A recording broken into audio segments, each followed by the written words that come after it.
महाभारत का नाम सुनते ही हमारे मन में जिन चेहरों की छवि उभरती है उनमें से एक है शकुनी। एक चालाक, धूर्त और रहस्यमयी व्यक्ति। लेकिन क्या आप जानते हैं कि शकुनी सिर्फ एक खलनायक नहीं था? उसकी कहानी, उसके इरादे और उसके कर्म इतने जटिल थे कि अंत में कुछ मान्यताओं के अनुसार उसे स्वर्ग की प्राप्ति भी हुई। इस रहस्यमयी चरित्र की असली कहानी जानना बहुत जरूरी है। शकुनी गंधार देश का राजकुमार था। वह राजा सुबल का पुत्र और गांधारी का भाई था। जब गांधारी का विवाह धृतराष्ट्र से हुआ, तब शकुनी और उसका परिवार हस्तिनापुर आए। किंवदंतियों के अनुसार हस्तिनापुर में शकुनी और उसके पूरे परिवार को बंदी बना लिया गया। उन्हें बहुत कम भोजन दिया जाता था और ये भोजन भी सबको मिलकर बांटना पड़ता था। धीरे धीरे शकुनी के सारे भाई मर गए। अंत में सिर्फ शकुनी ही जीवित बचा। ये भी कहा जाता है कि शकुनी के पिता राजा सुबल ने मरने से पहले उसे एक वचन लिया कि वह हस्तिनापुर के कुरु वंश से बदला लेगा और उसका नाश करेगा।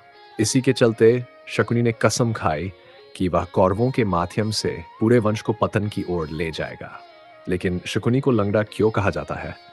माना जाता है कि जब उसे और उसके परिवार को जेल में बंद किया गया था, तब हस्तिनापुर के सैनिकों ने उसकी टांग तोड़ दी थी, जिसे वह जीवन भर लंगड़ा कर चलता रहा। उसकी चाल में जो क्रूरता और चालाकी थी, वह केवल उसके शारीरिक घाव का नहीं, बल्कि उसके अंदर जली एक प्रतिशोध की आग का परिणाम थी। शकुनी ने धीरे धीरे दुर्योधन को अपने जाल में फंसाया। उसने उसे पांडवों के खिलाफ भड़काया। दुर्योधन के मन में पहले से ही अर्जुन और भीम के प्रति ईर्ष्या थी, और शकुनी ने उस ईर्ष्या को नफरत में बदल दिया। उसने उसे सिखाया कि कैसे राजनीति में छल, कपट और धोखा भी एक हथियार होते हैं। एक दिन दुर्योधन ने भीम के भोजन में विष मिला दिया। वह चाहता था कि भीम सदा के लिए समाप्त हो जाए, लेकिन कुदरत को कुछ और ही मंजूर था। भीम जहर के प्रभाव से बेहोश हो गया और गंगा में बहता हुआ हुआ नागलोक पहुंच गया। वहां के नागराज वासुकी ने उसे जीवन दान दिया और वरदान भी दिया कि उसका शरीर विष से अजर अमर हो जाएगा। शकुनी और दुर्योधन ने मिलकर लक्षाग्रह की योजना बनाई।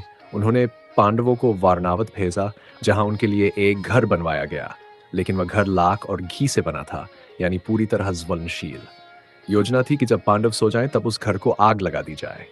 लेकिन विदुर की चेतावनी और कुंती की सतर्कता से वे समय रहते बच निकले। इसके बाद शकुनी की सबसे बड़ी योजना सामने आई, जुए का खेल। शकुनी की अंगुलियां बहुत निपुण थीं। उसके पास जो पासे थे, वे उसके पिता की हड्डियों से बने थे, और वो पासे उसकी मर्जी से गिरते थे। यही वह खेल था जिसमें युधिष्ठिर ने अपना सब कुछ हार दिया, अपना राज्य, अपने भाई और अंत में द्रौपदी तक। यही वह क्षण था जिसने महाभारत युद्ध की नींव रख दी। किंतु प्रश्न उठता है कि क्या इतना दुष्ट और षड्यंत्रकारी व्यक्ति अंत में स्वर्ग कैसे प्राप्त कर सकता है? कुछ कथाओं के अनुसार शकुनी ने जो भी किया, वह अपने कुल की रक्षा और बहन गांधारी के अपमान का बदला लेने के लिए किया। उसने खुद किसी को नहीं मारा, लेकिन दूसरों को मोहरे की तरह इस्तेमाल किया। वह जानता था कि युद्ध अनिवार्य है, और वह चाहता था कि कुरु वंश स्वयं अपनी नीतियों और अहंकार से नष्ट हो। कुरुक्षेत्र के युद्ध में जब कौरव एक एक कर मारे गए, तब शकुनी भी सहदेव के हाथों मारा गया। कहा जाता है कि भीम ने अपनी प्रतिज्ञा पूरी करते हुए उसे क्रूरता से मार डाला। लेकिन मृत्यु के बाद कुछ पुराणों में उल्लेख मिलता है कि शकुनी को स्वर्ग में स्थान मिला, क्योंकि उसने अपने परिवार की रक्षा और न्याय के लिए यह सब किया था, और अपने उद्देश्य की पूर्ति के लिए स्वयं को बलि चढ़ा दिया। शकुनी की कहानी हमें यह सिखाती है कि हर व्यक्ति सिर्फ अच्छा या बुरा नहीं होता। कभी कभी एक व्यक्ति की क्रूरता किसी गहरे घाव की प्रतिक्रिया होती है। शकुनी ने छल कपट का सहारा लिया, लेकिन उसके पीछे एक उद्देश्य था, बदला। उसकी चालें महाभारत की नींव थीं, लेकिन अंत में वह भी उसी विनाश में समा गया। वीडियो को लाइक करें, साझा करें और हमारे चैनल कथा विहार को सब्सक्राइब करें। अगली बार फिर मिलेंगे किसी नई रहस्यमयी और प्रेरणादायक कथा के साथ।